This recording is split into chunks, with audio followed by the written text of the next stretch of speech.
And action. My dad and I were both. The heavy metal maroon door slammed shut. Moment of clarity. Going to the bar. Expecting my mother always to be. The heavy metal maroon door slammed shut loudly behind me, echoing in the small visitor's booth at Connecticut's only maximum security prison.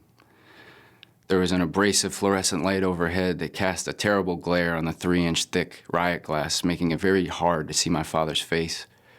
But I could see enough to know that something wasn't right.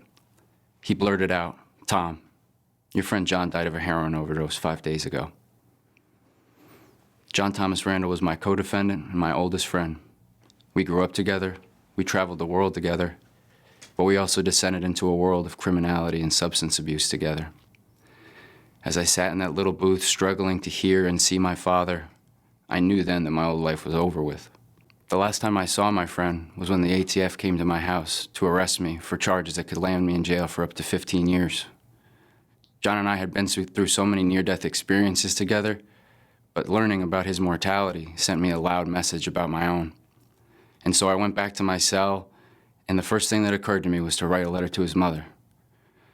And the letter was written in a voice that was not my own. It was full of love and compassion and gratitude that was missing from my life and from my vocabulary before. I was unsure of so many things at that time, but I was sure that I wouldn't live a life that would tarnish my friend's memory. I sat at that little metal desk in the corner of my room with my cellmate up on the upper bunk watching Dr. Phil as I held back tears. He looked down. "You good, bro?" Silence from me. I don't even remember if I shook my head. I just focused on the paper. All I could think of was the things that John would never be able to do, the wife he'd never have, the kids that would never call me uncle. And it dawned on me that the life we'd lived was one that would only end in death, whether it was physical or spiritual. I wanted to change, but I didn't know how. And so I prayed. I prayed to a God I didn't know and had denied. I prayed for years. I studied the Bible and tried to be a source of positivity in a place of negativity, a source of hope in a place of despair. I tried to play the peacemaker when others were violent. As I grew in my relationship with my God, the negativity that once framed my life was replaced by a desire to just be good.